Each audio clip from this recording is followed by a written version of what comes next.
महाराज कान उंच करून त्या ठिकाणी लक्षपूर्वक ऐका.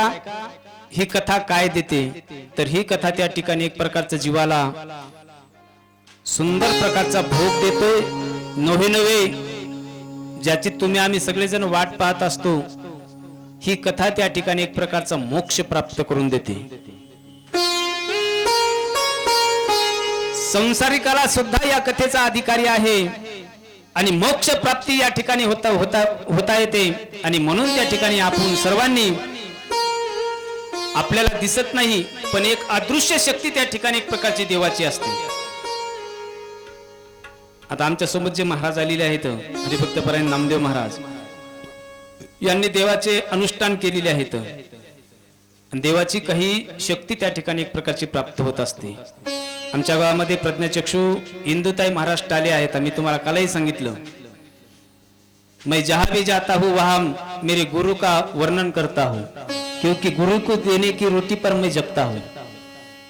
गुरुच्या त्या ठिकाणी एक प्रकारचं वर्णन करावं. त्यांनी 21 दिवसाचे बिना अन्ना पाण्याचे 21 अनुष्ठान केलेले आहे.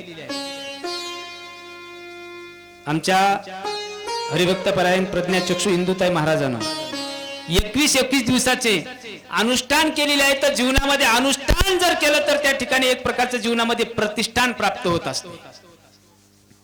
त्या कलियुगामध्ये माणसाला अरे कसे जगावे कळेना मानवाला, सदा जाळी तो घोर चिंता मनाला, कसे जीवन आयुष्य घालावे पुन्हा सज्जनाता शरण निघावे.